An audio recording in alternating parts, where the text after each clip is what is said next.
यमाचार्य ने नचिकेता को कहा, पुरम एकादश द्वारम, ये एक पुर है जो 11 द्वारों वाला है।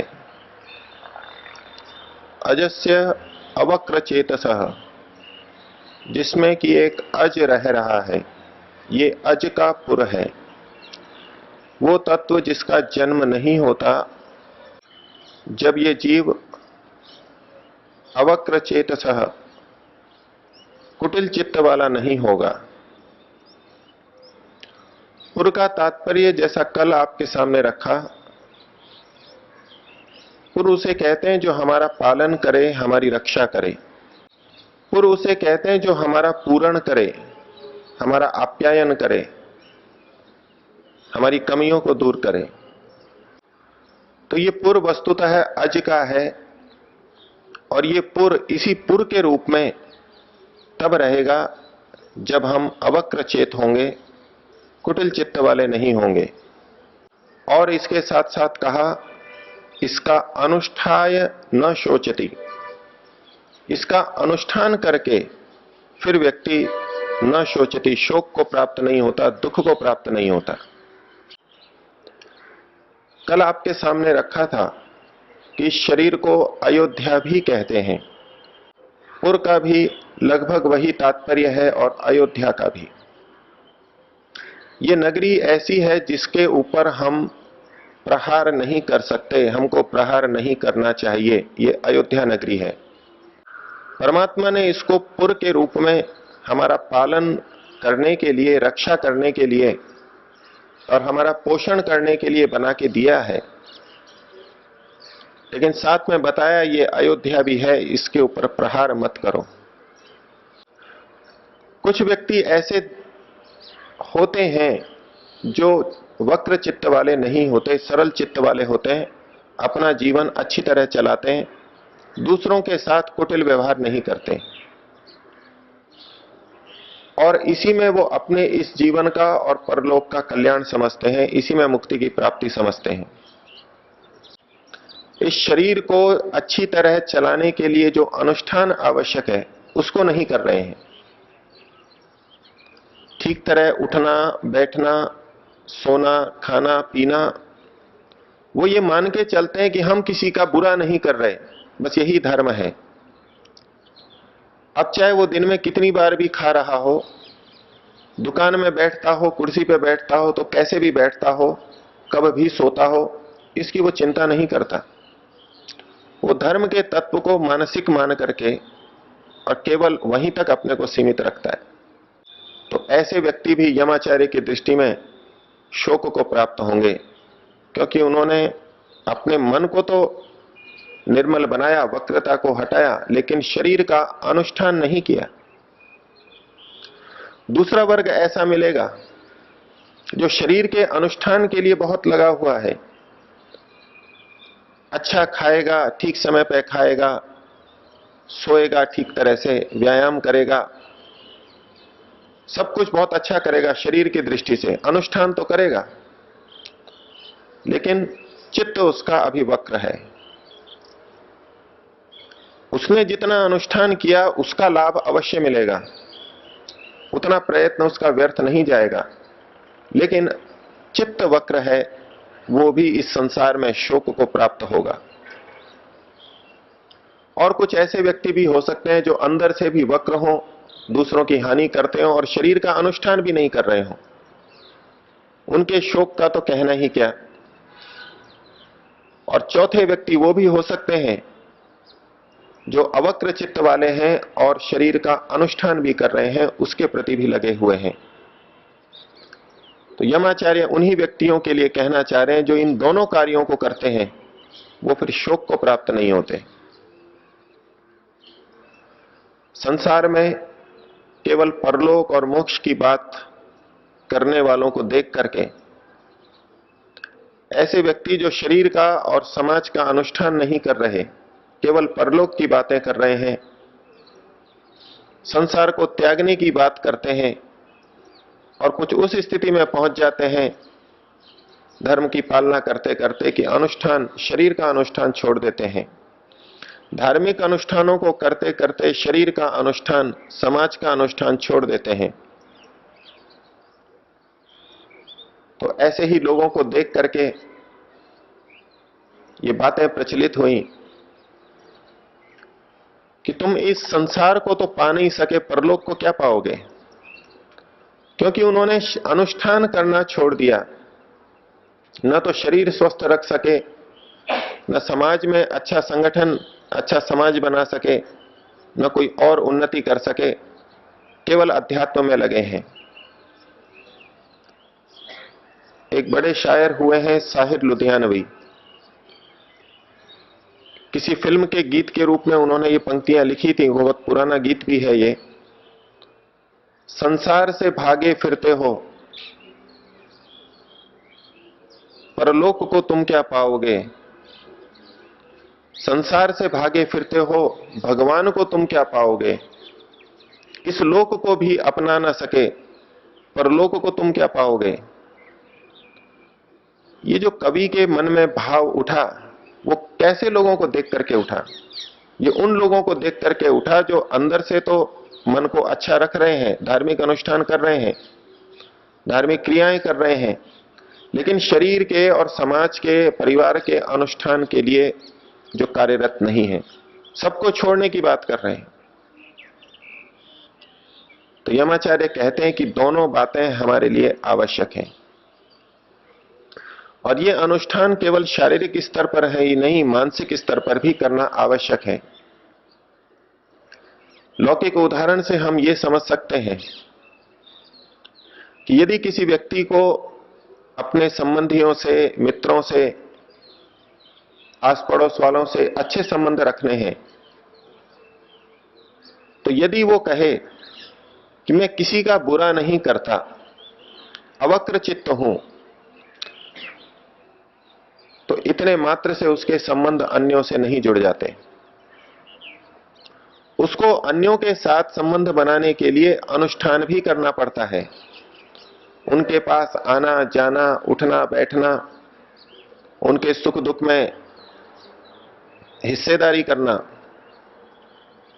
कोई व्यक्ति कहे कि मेरा मन तो निर्मल है, फिर भी लोग मेरे मित्र नहीं बनते, मेरे सहयोगी नहीं बनते, मेरे से मिलना जुलना नहीं होता, तो ठीक है, आप अवक्र चित्त तो हैं, लेकिन आपने संबंध को बनाने का अनुष्ठान नहीं किया।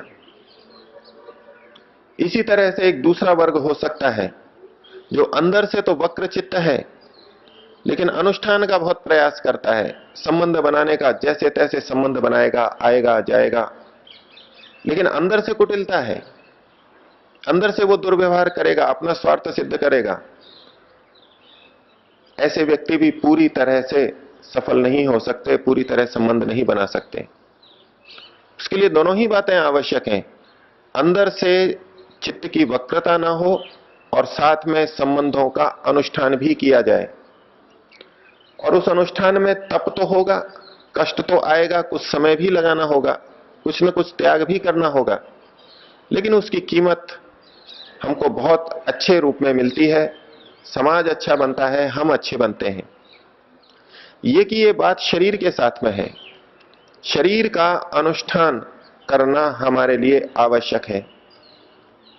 आज जो समाज की स्थिति बन गई है, पहले कुछ कम रही होगी, आज कुछ अधिक हो गई है।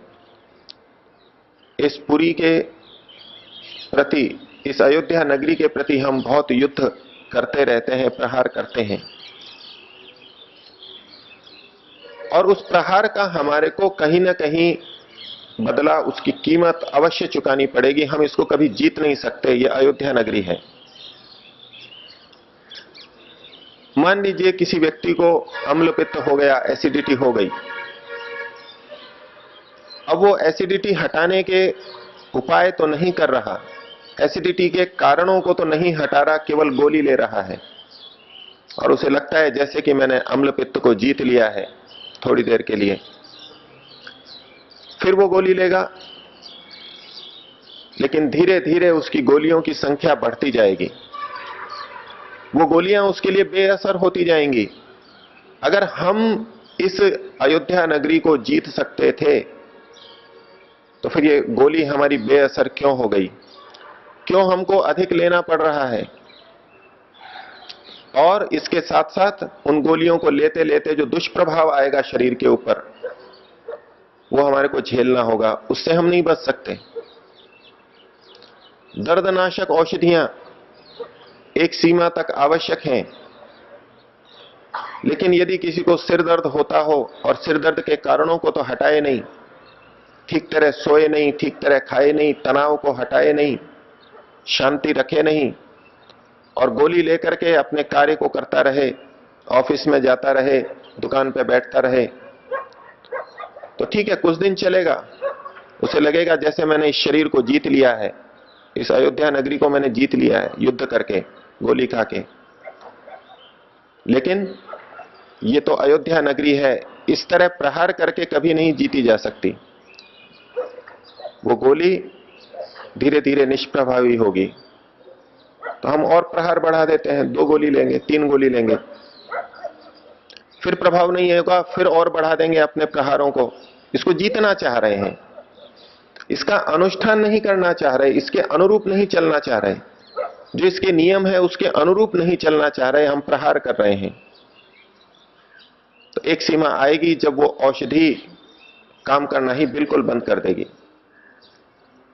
और जितने दिन हमने उस दर्द को जीता हुआ अनुभव किया, जैसे शरीर को जीत लिया हो, मनचाहा कार्य कर लिया, हमने विश्राम नहीं किया,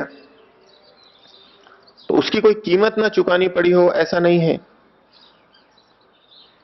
इन दर्दनाशक औषधियों को लेते लेते भी इससे जो हमारे वृक्क के ऊपर, गुर्दे के ऊपर दुष्प्रभाव आता है, वो आएगा, वो आया है, उससे हम नहीं बच सकते। चिकित्सक भी आज ये मानते हैं कि अगर चोट लग जाए और उसको दर्दनाश के लिए हम संज्ञाहरण देते हैं, औषधि देते हैं या स्थानीय देते हैं, तो साथ में बात करते हैं। और आज के जो समझदार चिकित्सक हैं वो जरूर बता देते हैं इस बात को कि जहां तक हो सके दर्दनाशक औषधि नहीं लेना, क्योंकि इससे घाव भरने की प्रक्रिया धीमी पड़ती है। अर्थात हमने दर्द से बचाव किया, कहीं ना कहीं हमने कीमत चुकाई, हमारा घाव देरी से भरा। बहुत ही असह्य हो रहा हो तो एक सीमा पर समझौता किया जा सकता है, लेकिन अगर हम यूं ही प्रहार करते रहे मनमाने ढंग से,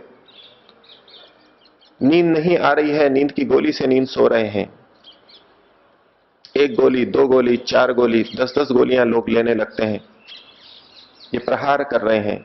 निद्रा को आने के उचित उपायों को ना करके, निद्रा नाश के कारण को दूर ना करके हम प्रहार कर रहे हैं। इस प्रहार से हम कभी भी इस शरीर को जीत नहीं सकते। इसके लिए तो अनुष्ठान करना होगा। जैसे हम सामाजिक संबंध बनाने के लिए छोटी छोटी बातों पर ध्यान देते हैं, अनुष्ठान करते हैं, और जो कुशल व्यक्ति होते हैं, सामाजिक व्यवहार जो जिनका अच्छा है, उनके व्यवहार को आप देखेंगे, वो छोटी छोटी बातों पर सामने की वाले की भावना को, व्यवहार को ध्यान में रख करके चलते हैं। ये अनुष्ठान कर रहे हैं। इसी तरह शरीर को स्वस्थ रखने के लिए छोटी छोटी बातों का ध्यान रखना पड़ेगा। हम ये नहीं कह सकते ये तो बहुत छोटी बात है और इसको भी कोई महत्व है क्या। अनुष्ठान करना इस शरीर के लिए आवश्यक है। तो यमाचार्य ने कहा, पुरम एकादश द्वारम, ये 11 द्वार वाला पुर है। अजस्य अवक्र चेतसः अनुष्ठाय न शोचति, इसका अनुष्ठान करके व्यक्ति दुखी नहीं होता।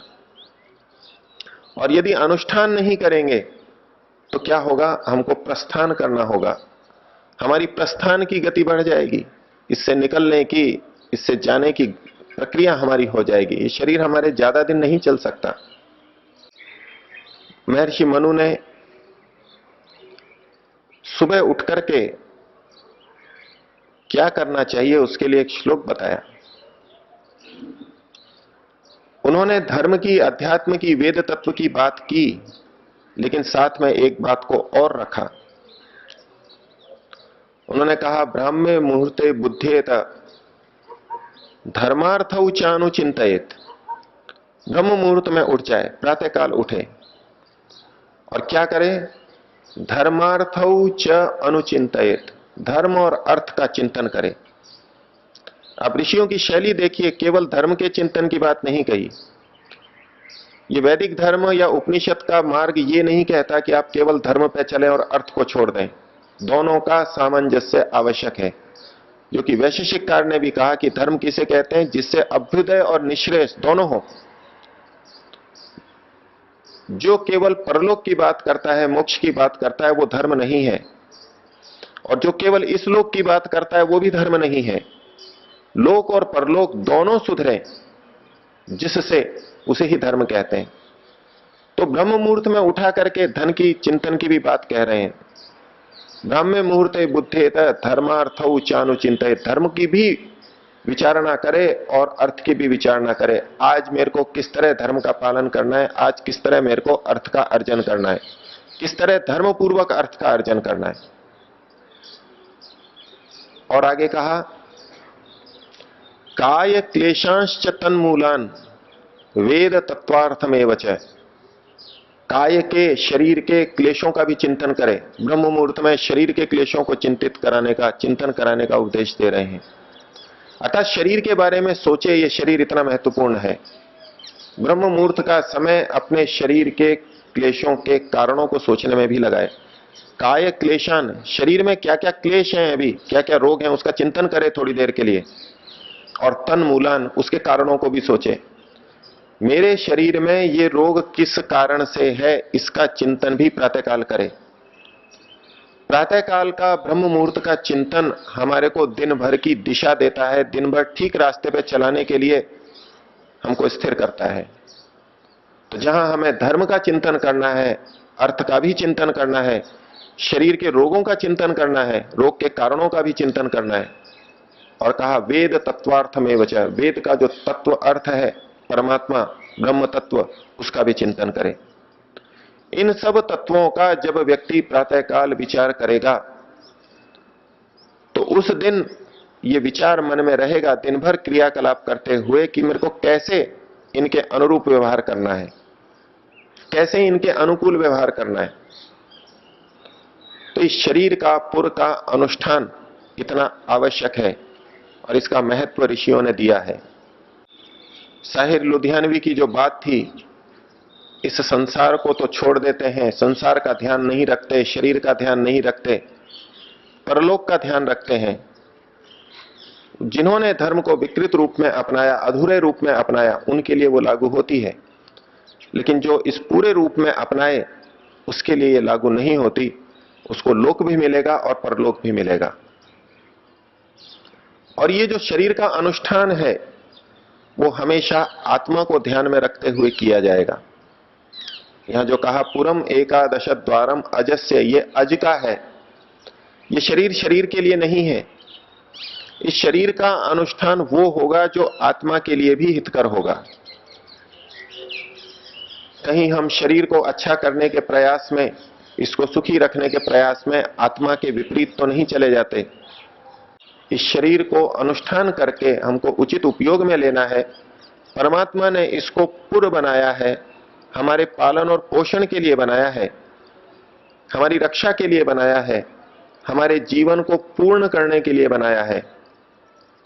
और ये अयोध्या नगरी है, इसके ऊपर हमको प्रहार करने छोड़ने होंगे,